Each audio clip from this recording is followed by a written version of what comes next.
Hello, welcome to gate tutorials. चलो, तो आज हम लोग स्टार्ट करने जा रहे हैं। क्या स्टार्ट कर रहे हैं बोलो? एनएलपीपी मतलब नॉन लीनियर प्रोग्रामिंग।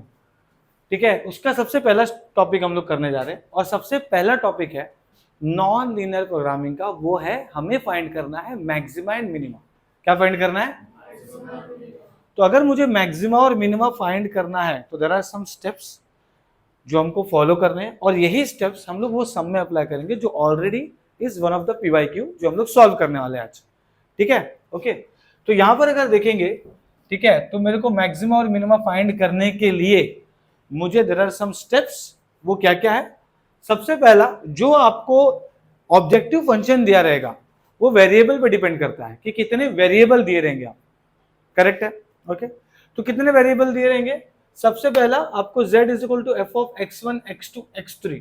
आपको 3 वेरिएबल भी दे सकते हैं और 2 वेरिएबल भी दे सकते हैं। अब वेरिएबल पे डिपेंड करता है कि हमारा जो 3 इंटू 3 मैट्रिक्स आएगा या 2 इंटू 2 मैट्रिक्स आएगा। किस पे डिपेंड करता है? किस पे? कितने वेरिएबल हैं तो कितना मैट्रिक्स है? कितने वेरिएबल अगर 2 होते तो क्या होता? समझ गए? तो अभी यहां पर हम लोग ने ऑन एन बैकअप बेस कि चलो भाई हम लोग 3 वेरिएबल के हिसाब से एक स्टेप्स लिख देते। 2 वेरिएबल आया तो ये 2 इंटू 2 हो जाएगा और क्या ही होगा। मतलब ये सिर्फ ये 4 रहेंगे और कुछ नहीं रहेगा। बराबर? अरे हाँ या ना? अब देखो क्या होगा। जैसे मैंने स्टेप नंबर 1 लिखा, दूसरा स्टेप है स्टेशनरी पॉइंट निकालने का और स्टेशनरी वैल्यूज निकालने का, x1 x2 x3 का वैल्यू निकालने का। तो कैसे निकालेंगे? एक बार डिफरेंशिएट कर दो उस वेरिएबल के बेस पे, x1 x2 और x3 के बेस पे, ओके, और उससे आप x1 x2 x3 की वैल्यू निकाल सकते हैं। Step number 3 that is h को बोलते हैं हम लोग हेजन मैट्रिक्स।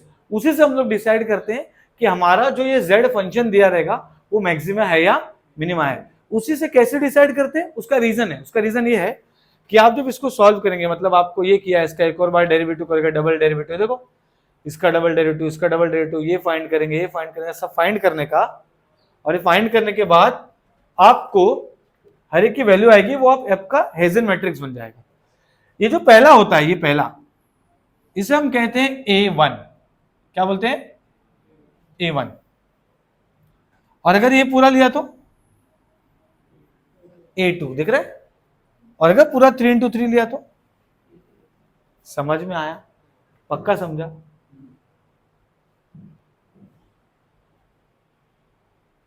ठीक है, ओके। सो मतलब अगर A11 है तो ये आएगा, 2 है तो ये आएगा, A3 है तो ये आएगा। तो अब ये क्यों बता रहा हूं? क्योंकि हर एक की वैल्यू निकलेगी। A1 की वैल्यू निकालनी है, A2 की वैल्यू निकालनी है और A3 की। ये स्टेप नंबर 4 करने के बाद आपको स्टेप नंबर 5 में आना है, जहां पर आपको लिखा है इफ ऑल आर पॉजिटिव, ठीक है, A1 A2 A3, तो x0 क्या हो जाएगा? सब पॉजिटिव है तो मिनिमा, लेकिन अगर अल्टरनेट प्लस माइनस है तो मैक्सिमा। खत्म। तो आपको दूसरा कंडीशन याद ही नहीं रखना भाई, सब पॉजिटिव है ना तो मिनिमा, उसके अलावा कुछ भी हुआ तो खत्म कहानी। ठीक है, क्योंकि दो ही चीज है। ठीक है, अब ये क्या होगा? स्टेप्स पे जाते हैं। स्टेप्स तो हो गया, आप सम सॉल्व करेंगे। तो सबसे पहला स्टेप क्या है कि हमारा z ही हमारा फंक्शन है और वेरिएबल कितने? 1 2 3। तो ये हो गया x1 का स्क्वायर, x2 का स्क्वायर, x3 का square, -4x1 -8x2 -12x3 plus 100। दूसरा स्टेप है स्टेशनरी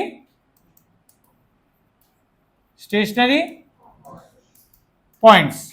सो जो स्टेशनरी पॉइंट्स है वो हमारे किस पे डिपेंड करते हैं? हमारे वैल्यूज पे डिपेंड करते हैं कि क्या क्या आएगा। तो पहले एक बार डिफरेंशिएट करेंगे with respect to x1, differentiate करेंगे with respect to x2 and differentiate करेंगे with respect to x3।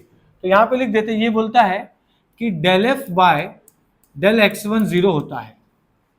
Solve कर लो इसको, ये f है, इसको विद रिस्पेक्ट टू x1 करो, क्या हो जाएगा? ये 2x1, ये 0 ये 0, डायरेक्टली -4 0 0 0 इज इक्वल टू 0। समझ में आया? ये क्या हो गया? 2x1 is equal to 4, x1 is equal to 2, that's it. इसी के साथ साथ हम सॉल्व कर लेंगे del f del x2। तो इसको विथ रिस्पेक्ट टू x2 करेंगे तो क्या होगा, 2x2 माइनस 8 इक्वल टू 0। तो x2 का वैल्यू क्या आ गया, 2x2 इज इक्वल टू 8 हो गया, x2 का वैल्यू आ गया 4, तो हमको x2 भी मिल गया। अब वैसे हम क्या निकालेंगे, del f del x3 equal to 0 with respect to x3, तो 2x3 minus 12 equal to 0, so 2x3 is equal to 12, x3 is equal to 6। तो अपने को तीनों वैल्यूज आ चुकी है। हमारा स्टेशनरी पॉइंट जो आया है वो है 2, 4 और 6। समझ में आया, x1 x2 x3। ठीक है, स्टेप नंबर 3 क्या था भाई,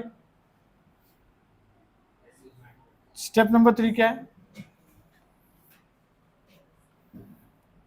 स्टेप नंबर 3 क्या है भाई, स्टेप नंबर 3 है हेज़न मैट्रिक्स। हाँ, लेकिन हेज़न मैट्रिक्स में क्या है हमको पता है, क्या है, ये सब है, ये सब पहले निकाल के रख लेते हैं।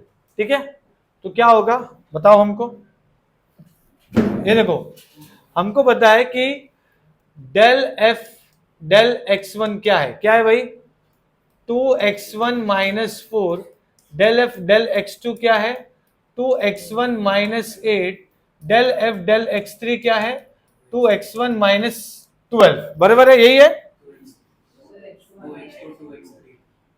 हाँ,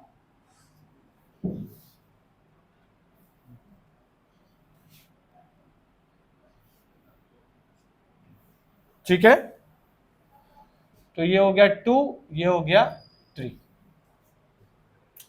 अब देखो क्या होगा, मैं इसको डबल डेरिवेटिव कर लो, क्या हो जाएगा डबल डेरिवेटिव, ये 2 हो गया, इसका डबल डेरिवेटिव क्या हो जाएगा, क्या भाई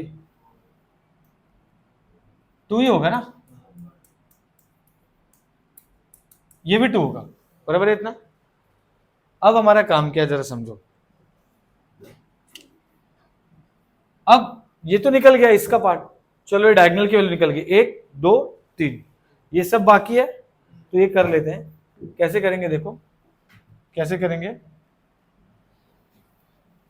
डेल एफ डेल x1 है बराबर, इसको अगर आप विथ रिस्पेक्ट टू x2 करेंगे तो क्या हो जाएगा, del square f del x2 del x1 हो जाएगा। समझ में आया मैंने क्या बोला, ये देखो ये है, इसको विथ रिस्पेक्ट टू x2 करेंगे तो ये एक्चुअल में ये होगा, और अभी इसको करो ना विथ रिस्पेक्ट टू x2, क्या आएगा 0, इसको विथ रिस्पेक्ट टू x2 करोगे तो क्या आएगा 0। वैसे आपको del square f del x2 del x3 भी होगा, मतलब इसको विथ रिस्पेक्ट टू x2 करो क्या आएगा 0। वैसे आपको del square f del x1 del x2 रहेगा, मतलब x2 वालों को विथ रिस्पेक्ट टू x1 क्या आएगा 0। वैसे आपको रहेगा डेल x1 डेल x3 क्या आने वाला है 0। ये सब क्या आ रहा है,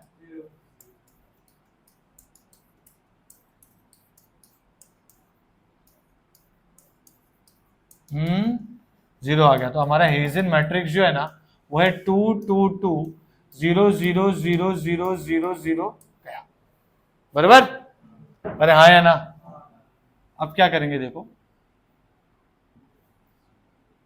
अब हम लोग स्टेप नंबर 4 पे जाएंगे और वो सब डिटर्मिनेंट को लिखेंगे। ठीक है, तो क्या है स्टेप नंबर 4, वो डिटर्मिनेंट को लिखेंगे। क्या है स्टेप नंबर 4, यहां पे देख लेते हैं। A1 मतलब ये A1, फिर ये A2, फिर ये A3। समझ गया कि नहीं, ठीक है, चलो आगे चलो। ये हो गया A1, A1 क्या है भाई, खाली पहला एलिमेंट 2 आ गया, बराबर। A2 क्या है 2 0। अच्छा, मुझे डिटर्मिनेंट नहीं करना है, मुझे करना क्या रहता है इसमें बेसिकली, सॉरी डिटर्मिनेंट करना रहता है, मैट्रिसेस नहीं करना रहता है। तो मैं डिटर्मिनेंट लिखूंगा, ये मैंने लिख दिया, तो ये क्या आ रहा है A2 4, और A3 क्या आएगा बेटा 2 2 2। वापस से मैंने क्या लिख दिया, डिटर्मिनेंट लिखना है 2 2 2 0 0 0 0 0 0, and this will be what, कितना आ रहा है ये, बराबर, सब पॉजिटिव है, ऑल आर पॉजिटिव।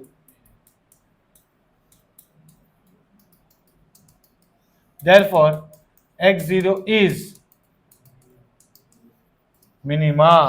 समझ में आया, ये देखो all positive, x0 is minima. तो इसका मतलब हमारा फंक्शन क्या आ जाएगा, फंक्शन क्या आ जाएगा बोलो, फंक्शन क्या आएगा, फंक्शन आपको वैल्यू आ गई ना। So therefore z is minima at x0 what 2 4 6। तो उसकी वैल्यू निकाल दो, क्या आ जाएगा, पुट करो ना।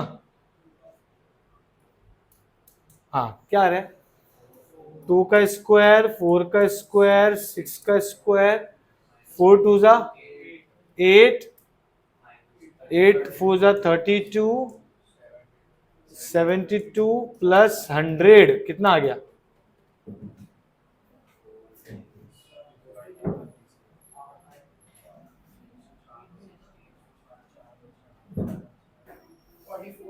Forty four. तो लिख दो कितना आ गया, दैट्स इट, ऐसा लिख देना बस, हो गया। इतना इजी है कि नहीं, ठीक है, चलो।